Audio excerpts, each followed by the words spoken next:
The pearl and garnet parure had belonged to Cecily's mother, and her mother's mother before that, and every woman in the Hartwell line who wore it had understood it to be the one thing in the world that could not be taken.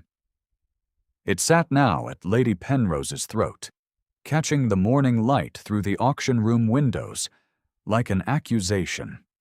Spring had come to Devonshire in the usual way, indifferent and bright, and the assembled company at Ashwick Hall's east parlour, now cleared of its furniture, its carpets rolled to one wall, its contents laid out on trestle tables under the supervision of Mr. Cartwell, the estate solicitor, had brought with them the usual air of people who know exactly what they are worth and mean to pay accordingly.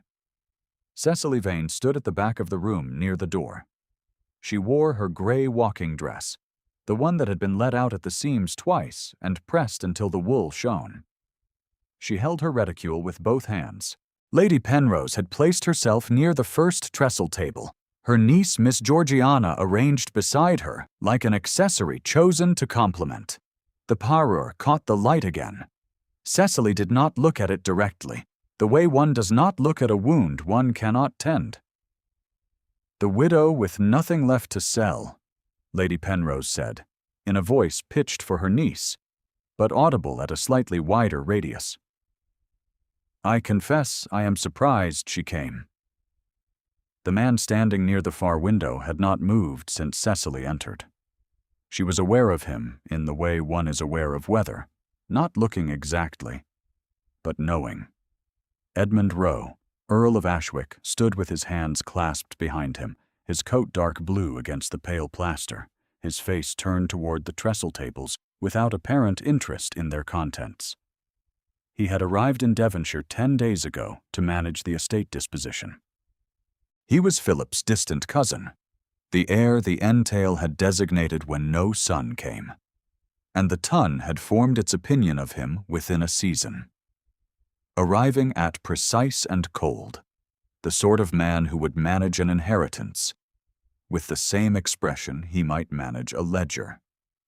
Cecily had not yet spoken to him. She had received his note requesting a meeting, formal and correct, the kind of note that did not suggest it would be anything but what it announced, and had written back to say she would receive him on Thursday. This was not Thursday. She had not intended to come to the auction at all. Mrs. Fenn had told her firmly, from her chair by the cottage fire, that there was nothing left in the hall that belonged to Cecily, and that attending would serve no purpose except the cruelty of watching what had been hers become someone else's. Cecily had listened, had agreed, and had come anyway. Across the room, Edmund Rowe turned from the window. His gaze found her without apparent searching, as though he had known precisely where she was standing. He did not nod, did not speak, did not offer any of the social signals that would have been easy and meant nothing. He simply looked, for long enough that she noticed. And then he looked away. What she did not yet know was that this would not be the last time he held still where she could see him. Philip Vane had died in February, and he had made something of a production of it.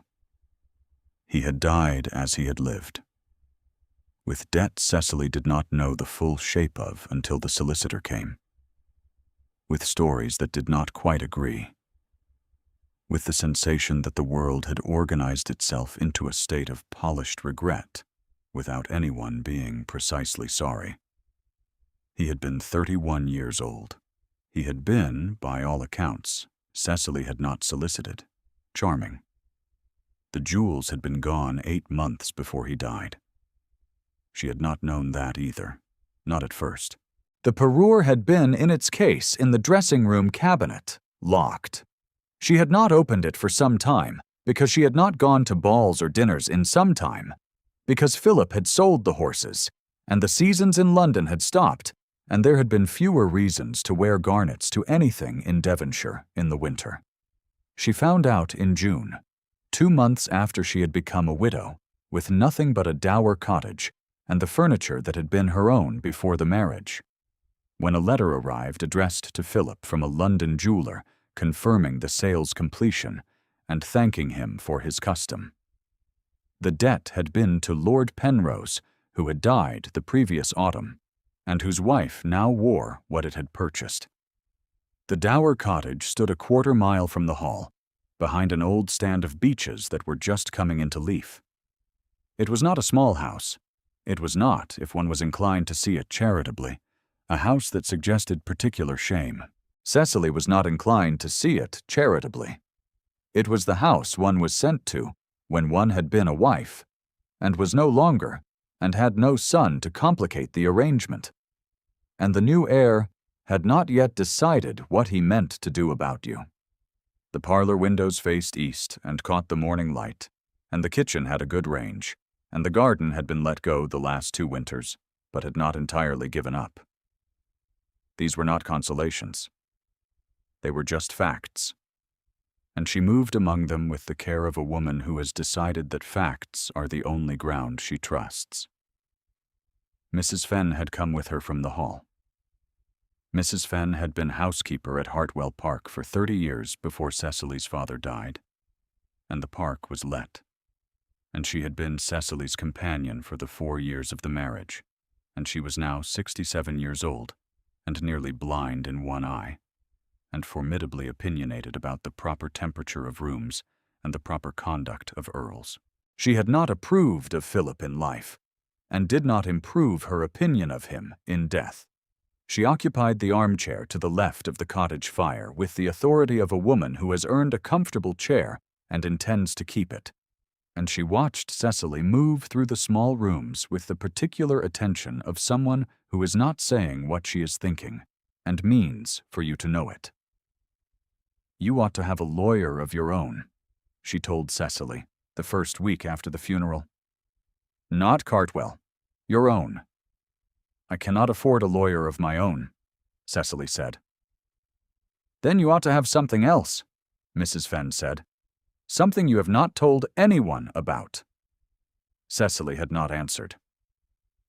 She had gone to the writing desk after Mrs. Fenn was in bed, and she had taken out the letter. Philip had written it in December, 6 weeks before he died, when the fever had made him restless, and the restlessness had made him confess. It was addressed to Cecily. It was written in his handwriting, which she would recognize anywhere, in the cramped left-leaning script he had never corrected. He had laid out the debt to Penrose, the original amount, and then the revised amount Penrose had presented for settlement, nearly double what Philip had originally borrowed.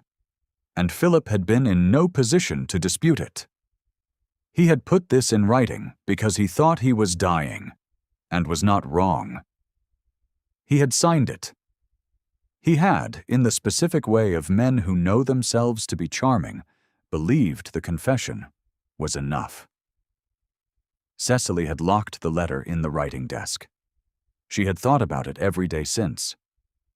She thought about it as she pressed the gray dress. She thought about it as she walked the garden in the mornings, along the path that ran between the beech hedge and the kitchen wall, where the primroses were coming up through the frost-bent grass without anyone having asked them to. She thought about it when she sat across the fire from Mrs. Fenn in the evenings, when Mrs. Fenn had her sewing out and the room was warm and quiet, and the hall was dark across the park. Philip's letter sat in the locked drawer and gathered the particular weight of things that are kept, because they are too costly to spend and too important to discard. Edmund came to the cottage on Wednesday, one day before the appointed Thursday, because he had come from the hall on horseback, and his horse had thrown a shoe at the fork in the lane, and it was closer to continue on foot than to turn back. He arrived at the cottage door in riding boots and a coat that was still excellent despite the lane's mud, and Cecily opened the door herself because Mary the housemaid was in the kitchen, and they regarded each other on the threshold for a moment, with the mutual composure of two people who had both been surprised and did not intend to show it. "My lord," she said. "Mrs. Vane?" he said. "I apologize for the informality. My horse."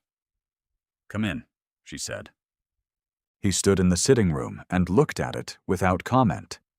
It was a small room, well kept, with a fire Mrs. Fenn had insisted upon despite the April warmth.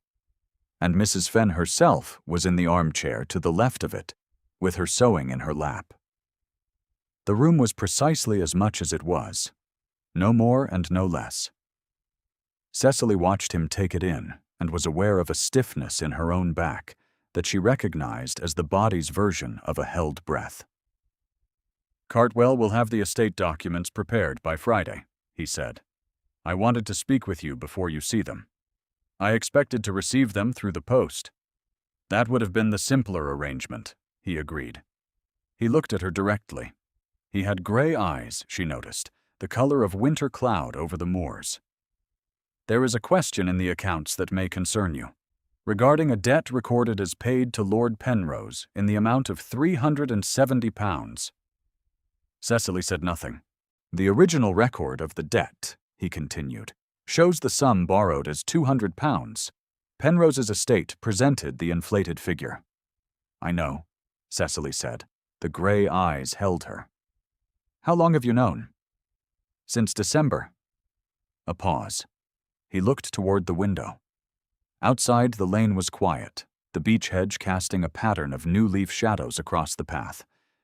His jaw was exactly the kind that gave nothing away. He had come, she realized, not to inform her of a problem, but to determine what she already knew and what she might have in her possession. He was, whatever else the Ton had decided about him, a man who thought carefully before he spoke. "Do not sign anything until I have read it first," he said. It was not a request. She might have told him it was not his place to issue instructions to her in her own sitting room. She might have told him she had been managing the estate's aftermath for 2 months without assistance. What she said was simply, "Very well, my lord." He left on foot, back toward the hall. From the window, Cecily watched him go, the dark coat and the unhurried stride, the way he did not look back. She did not examine why she had agreed so readily. She turned away from the window and found Mrs. Fenn watching her. "Well," Mrs. Fenn said. "He wants to help," Cecily said. "I know what he wants," Mrs. Fenn said, and returned to her sewing with the composure of someone who has made her point. He came back the following morning, earlier than she expected. She heard the horse in the lane at 8:30 and assumed it was the farrier's boy with some message about repairs to the cottage fence, and she did not go to the window. She was in the small room she used as a study, at her writing desk with the box of her mother's letters open before her. Mrs. Fenn was still at breakfast. She had been reading the letters aloud, in a low voice, because the habit had formed in the winter, when the evenings were long, and Mrs. Fenn's good eye had been troubling her. Her mother had been a woman of precise observations and dry affections, and the letters were full of both. Commentary on neighbors, on weather, on the state of the garden at Hartwell, on the parure cleaned and returned to its case after the midsummer assembly, sparkling nicely despite the summer. I wore it in your grandmother's memory, and it felt entirely correct. Cecily read them for Mrs. Fenn, and also, if she was honest, for herself. They were evidence that she had come from a world that made sense, and she needed that evidence some mornings more than others. She was reading the letter about the parure when she heard a sound at the window, and turned. He stood just beyond the glass. He had dismounted and tied his horse to the garden gate, and he had come around the cottage rather than to the front door, and he was standing in the garden path looking at her through the window. He had not knocked. He had not announced himself. He stood with his hat in his hand and an expression on his face that she had no name for. She ought to have felt invaded. She was aware, instead, that he had been standing there for some time, the expression on his face, that unguarded thing she could not name, was the expression of a man who had been listening, not watching, and who had not moved when he should have because moving would have broken something. He had heard her reading. He had heard her mother's words in her voice, in the early morning quiet of the cottage garden, and something in that had held him in place, and she could see the exact weight of it on him. She closed the letter. He came to the front door, and she let him in, and they sat in the sitting room and discussed the estate documents for 40 minutes with perfect formality. And he left, and Cecily sat afterward for a long time with her hands in her lap, thinking about the expression on his face, and not about the documents at all. The days that followed built a pattern she had not intended to establish. He came to the cottage on business, and there was always legitimate business. The disposition of an estate in this condition provided no shortage of it. The business was conducted correctly and concluded, and he left, and each time something small accumulated in the space between his arrivals. He noticed that the cottage fence needed repair, and sent a man to fix it without being asked. He sent a note asking whether she had a solicitor of her own, and when she said she did not, his reply was brief. "I will find you one." He did not ask what she had kept from Philip's things. He did not ask about the letter. It was Lady Penrose who made certain Cecily understood how the season had arranged itself. The Penroses attended the Moorfield Assembly Rooms on the third Thursday of each month. Cecily had not been to the Assembly Rooms since before Philip died, but Mrs. Fenn had a friend who went, and the friend reported faithfully. Lady Penrose had taken to mentioning Cecily in the way one mentions a mild, unfortunate weather event, not with cruelty, but with the pleasant resignation of someone who has seen these things before. The parure appeared at the Assembly Rooms in April, and was admired. "The widow, with nothing left to sell," Lady Penrose had said, at the Assembly Rooms on a Thursday, to her niece and within easy hearing of 3 other women. The friend had not been in the room, but the friend's cousin had been. One feels for her, naturally. But there is nothing to be done when a man dies as Philip Vane died. Cecily heard this from Mrs. Fenn on a Friday morning, delivered in the dry tone Mrs. Fenn reserved for things she found contemptible. "I have never had anything left to sell," Cecily said. "That has always been the point." "Don't be clever," Mrs. Fenn said. "Be something better." The auction had been announced in mid-April for the 15th of May. Ashwick Hall's contents were to be liquidated to settle the outstanding debts before the estate could be formally transferred. Edmund had warned her it would happen. He had sent a note expressing his own regret at the necessity, in the precise formal language he used for everything that was not a command. Cecily had written back to say she understood. In the library at the Hall, 4 days before the auction, Cecily had been given access to review the household inventory.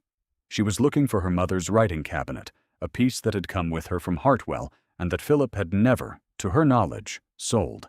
She found it in the back of the library, under a holland cloth, undisturbed. She stood with her hand on the cloth and felt, for a moment, a relief so acute it was almost grief. The relief of a thing not lost, which is a different feeling than joy, and a more honest one. She was straightening when Edmund came in. He had papers in his hand, and he had not expected her. He stopped in the doorway. They had been, for some weeks now, people who encountered each other in rooms and did not make much of it.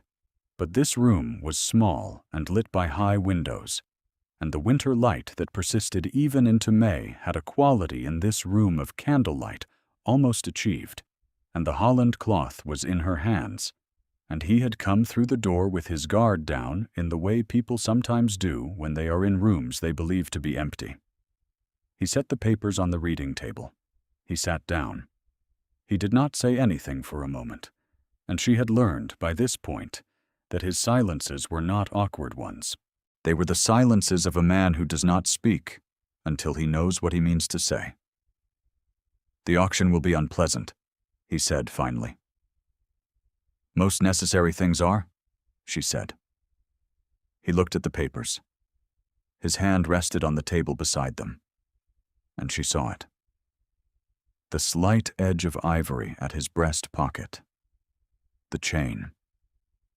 He reached into his coat, a brief unconscious gesture, the kind one makes without thinking, as though checking for something one always checks for, and withdrew a small oval miniature, turned it face down in his hand, and then set it on the table beside the papers, still face down, as though deciding something.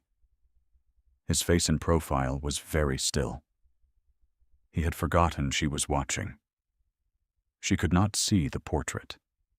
She could see his face. "Her name was Anne," he said without looking up. He said it the way people say things they have not said aloud in a very long time, carefully, testing whether the words still hold the shape they once had. Cecily was still. "She died 7 years ago," he said. "At Ashwick, in November. There were physicians in London who might have." He stopped. "I did not bring her to London. I thought it unnecessary." His hand turned the miniature once. "I thought it unnecessary." The library was very quiet. The fire crackled once and settled. "She was 24, he said. "The same age you are now." Cecily did not say she was sorry, because the word had been worn smooth by everyone who had said it to him before her. And she did not want to give him a smooth word. What she said was simply, "You carry it face down." He looked at her then. "Because you will not forgive yourself," she said. "Not because you do not love her." He was very still.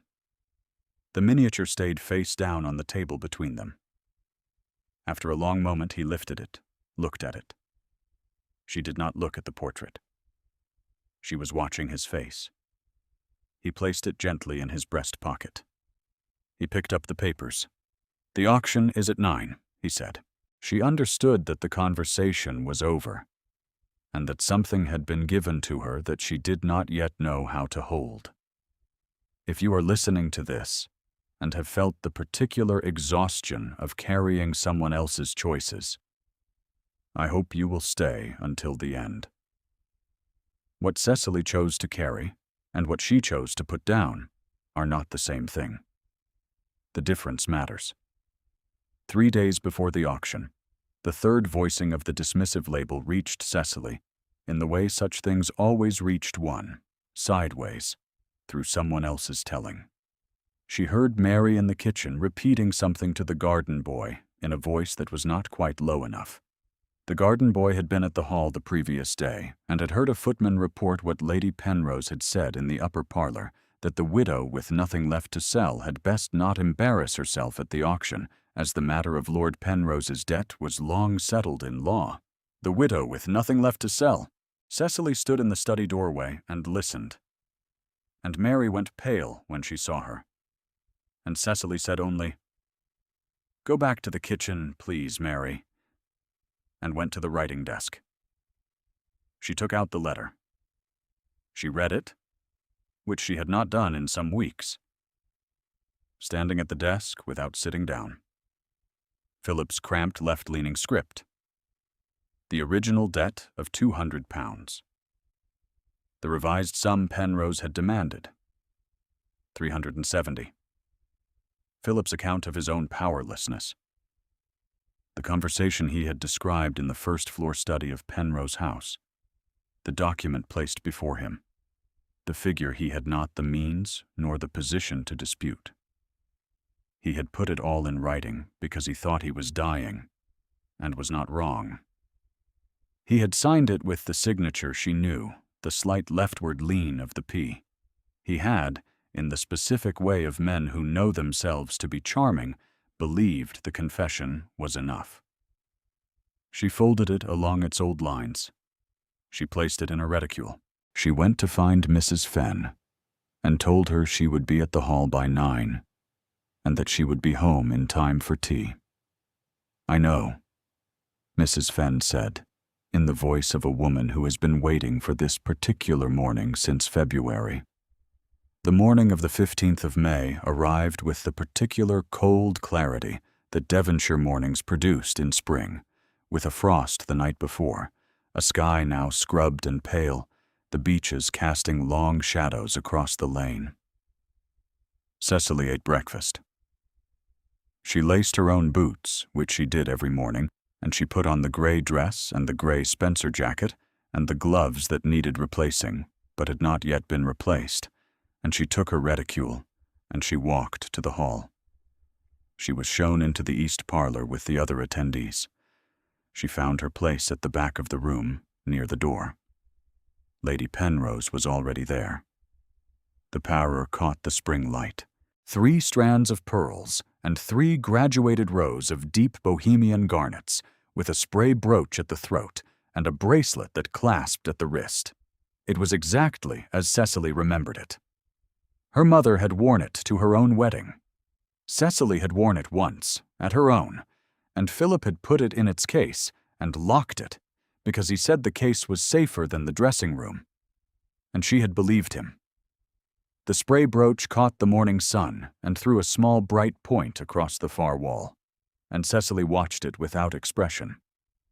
Miss Georgiana stood at her aunt's elbow, polished and pleasant, in a pale yellow morning dress with a spencer of darker gold. Edmund was at the far window. He was dressed formally today, more so than she had seen him. The dark coat was severe and exact, the white cravat correct. His face was the carved stone face he presented to the world in public rooms. He had not looked at her when she entered. She could not have said how she knew that he had noticed. Mr. Cartwell called the proceedings to order. The estate items were presented in sequence, lot by lot. The furniture, the silver, the paintings. The good ones Philip had not quite gotten round to selling. The library's lesser volumes. 3 landscape paintings of modest merit. The kitchen equipment, which no one in this room would bid on, but which must be listed. Cecily listened and watched. The room filled with the low murmur of bidding and the dry voice of Mr. Cartwell, and the spring light moved across the trestle tables as the morning progressed, and the world had the quality it sometimes does of proceeding with great calm toward something that cannot be stopped. Lady Penrose bought 3 pieces. She bid cleanly, without enthusiasm, in the manner of a woman who knows what something is worth and does not intend to pay more. She did not look at Cecily. Not looking at someone is sometimes the most deliberate thing a person can do. When Mr. Cartwell came to the record of Lord Penrose's debt, a procedural acknowledgment only, a formal recording of the claim against the estate that had already been settled, Lady Penrose's attention sharpened. She turned to look at Cecily from across the room with a mild expression that was not quite a smile. It said, in the language of polished women who know exactly what they are doing, that this was over. "The debt as recorded," Mr. Cartwell said, "in the amount of £370. "That is not the correct amount," Cecily said. The room went quiet. She had not planned to speak now, and she had planned to speak now, and both of these things were equally true. She was aware of her own voice in the suddenly still room, steady, which surprised her. She was aware of Lady Penrose turning fully to face her. She was aware, at the far window, of a stillness in Edmund that was different from his usual stillness, not the controlled composure of a man at a public proceeding, but the arrested stillness of a man who has just heard something he was waiting to hear. "Mrs. Vane," Mr. Cartwell said with careful neutrality.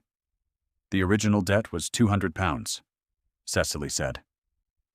She opened her reticule. "I have a letter, in my late husband's own hand, dated the 15th of December, in which he describes both sums, the debt he owed to Lord Penrose and the revised sum Lord Penrose required for settlement. The difference was £170.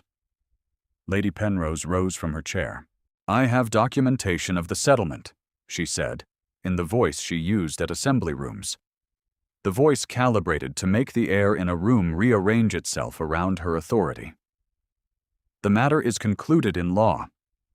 A widow's distress at her husband's management of his affairs is natural, but it does not alter the record."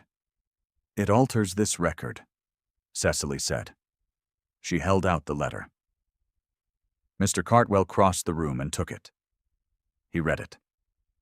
His expression did not change, which was the expression of a solicitor who has just seen something that would require him to be very precise in the next several minutes, and intended to be so. "The widow with nothing left to sell," Lady Penrose said to the room, and there was no warmth in her voice now, and no pretense of it. "Mrs. Vane, I understand this is painful for you." "It is not painful," Cecily said. "It is accurate." The room was held in the particular suspension of an audience that has not yet decided what it thinks. Cecily could see it in the turning of faces, the slight shift in posture, the careful blankness of people who have just realized they are about to have a view on something and have not yet settled on what it is. She had given them the letter. The letter was in Cartwell's hands. The letter said what it said, in Philip's handwriting, under Philip's signature. Whatever else she did not have, she had that. Mr. Cartwell set the letter on the trestle table. "This document," he said, in the dry, measured voice of a solicitor who has been practicing for 30 years and has seen such letters before, "records an explicit acknowledgment by the late Sir Philip Vane that the debt was originally contracted at £200 and that Lord Penrose demanded a revised sum for settlement. The signature is Sir Philip's. I can confirm it." The suspension broke, not loudly.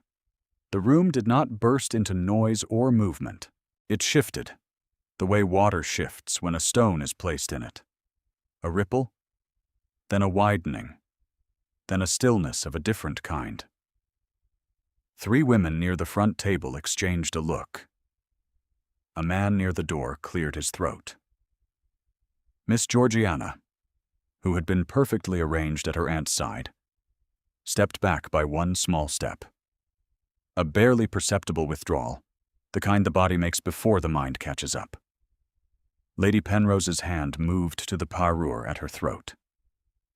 She had not fragmented yet.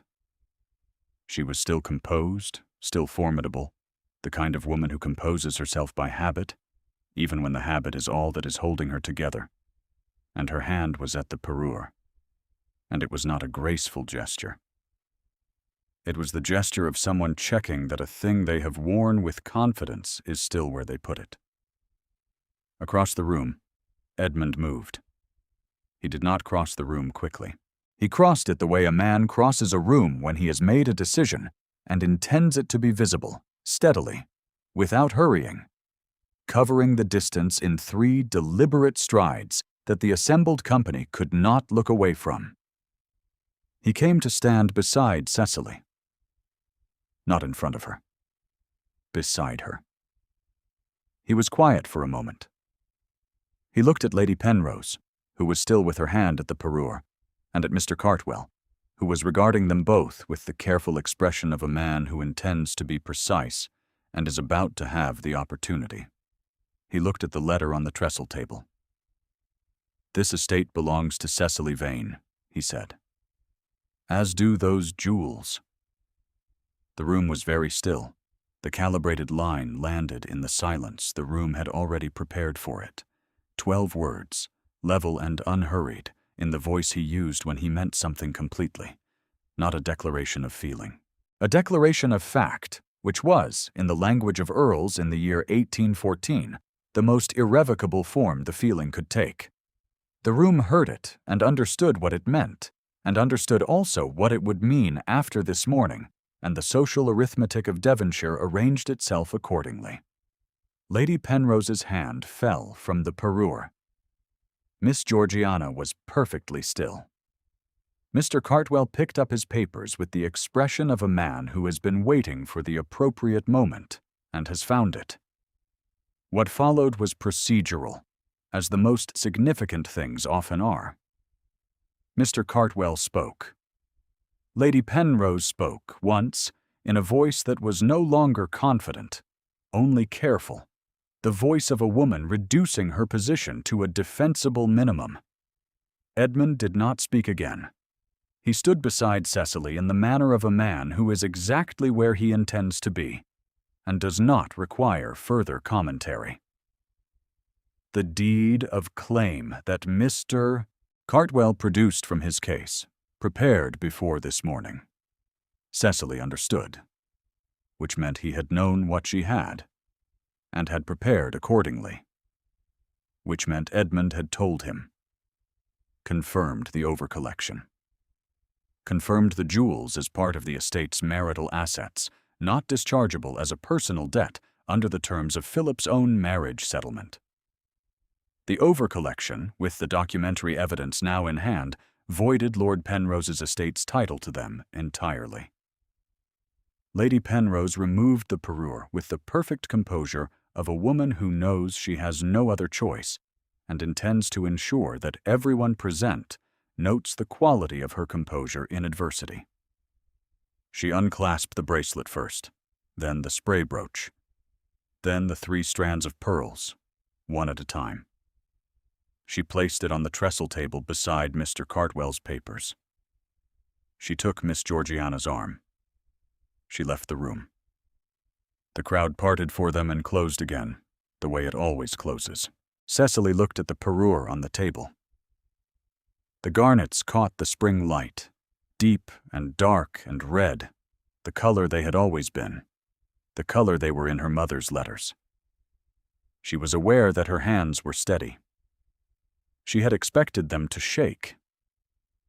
Edmund stood beside her. He had not moved. The room was beginning to resume itself. The low murmur, the shuffle of papers, the solicitor's voice resuming its dry cadence.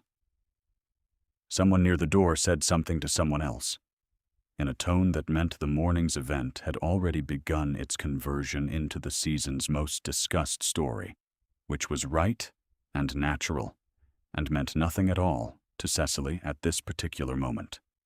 In the corridor outside the east parlor, when the auction had concluded and the crowd was dispersing into the spring morning, Mr. Cartwell found them both and spoke quietly for several minutes about the formal return of the parure and the required documentation. Edmund listened. Cecily listened. The practical world was restored around them, and it was a slightly different world than it had been at 9 that morning, and Cecily was aware that she was standing in it differently than she had stood in anything for a very long time. When Mr. Cartwell had finished and moved away, the corridor was quiet. Edmund stood at the window at the corridor's end, looking out at the park, and Cecily stood a few feet away, and the silence between them had the quality she had come to recognize. Not empty, and not awkward. Full of something that had not been said yet but was not. She understood now, going to wait much longer. "Cecily," he said. It was the first time he had used her given name. Not Mrs. Vane, not a formal address. Her name, in his voice, low and direct, in the particular manner of a man who has chosen to cross a line he knows he is crossing and intends to be clear about it. The sound of it in this corridor, in the pale spring light, with the sound of the dispersing crowd fading behind them, was something she had not prepared for, and could not have. She turned to look at him. He had turned from the window. The gray eyes held her with the expression she had first seen through the cottage garden window, that unguarded thing she had not had a name for. She had a name for it now. She had had a name for it, if she was honest, for some weeks, and had been setting that name aside with the discipline of a woman who has learned not to trust the things she wants. She found she could not quite sustain that discipline in this corridor, in this light, with her name still in the air between them. "My lord," she said. "Edmund," he said. A brief correction. Level. Not demanding, only naming what he was offering and what he was asking, which were the same thing. Mrs. Fenn had tea ready when Cecily returned to the cottage. She said nothing, looked at Cecily's face, and poured 2 cups. "The parure?" she said. "Coming back," Cecily said. Mrs. Fenn handed her a cup. "Good," she said. "Your mother would have been irritated it took this long." Cecily laughed, which surprised her. It was a short sound, startled out of her, and it felt like the first honest sound she had made in months. Mrs. Fenn did not laugh with her, but she looked at her over the teacup with the expression she used when she had been right about something, and knew it, and intended for that to be sufficient. 3 months passed, which is what months do, regardless of what has happened in them. The formal business of the estate was concluded. Edmund did not return to London when the business was concluded, which was noted by Mr. Cartwell, who noted most things, and by Mrs. Fenn, who noted the rest. He called on Cecily twice a week, with the regularity of a man who has decided on a course and applies himself to it with the same focus he would apply to any other serious undertaking. He brought documents, and then fewer documents, and then no documents at all. They walked in the beech lane in the early evenings of June, and then through July when the beeches were full and the lane was cool and green, and the conversations extended themselves in the way of conversations that have found their rhythm and do not hurry. He brought, in August, the parure. He carried it in its original case, which had been in Penrose House, and was now returned with the jewels, and he brought it to the cottage sitting-room, where the late summer light came through the east windows in the warm, golden way of English summers that know they are nearly over. Mrs. Fenn was in her armchair with her sewing. Edmund set the case on the writing desk without ceremony. Cecily opened it. The pearls, the garnets, the spray brooch, the bracelet. She lifted the bracelet. The garnets were warm from the cloth, from the warmth of the summer, and they were the exact dark red she had known since childhood, the color of her mother's letters, the color of the light in this room at this hour. She held it for a moment.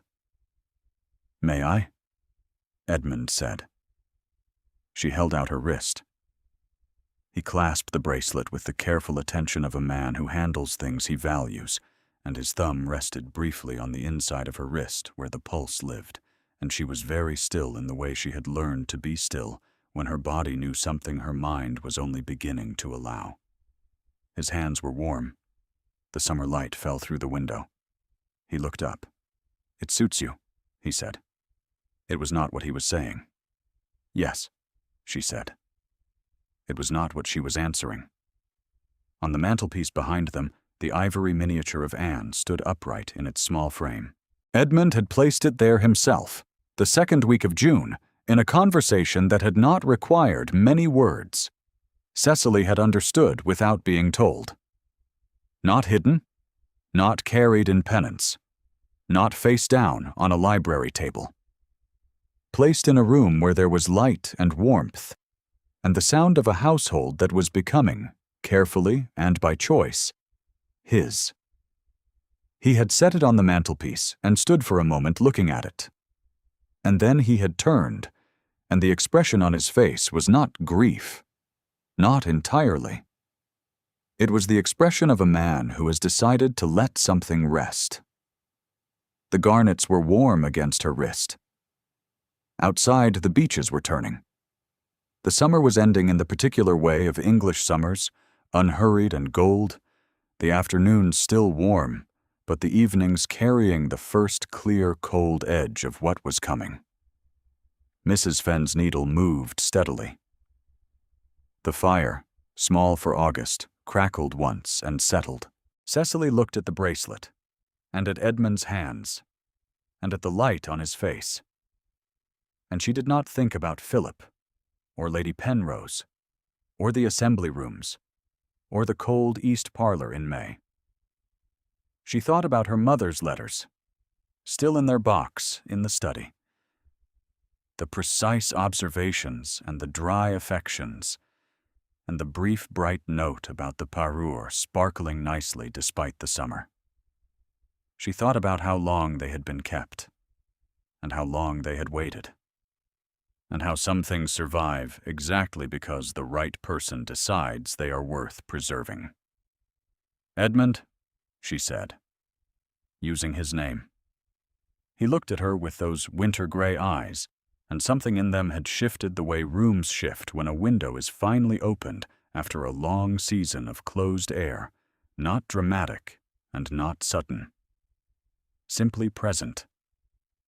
"Yes," he said, and the room held them both, and the summer held the room, and the parure caught the light, and that was enough. If Cecily's story moved you, leave a word below. Thank you for staying until the end.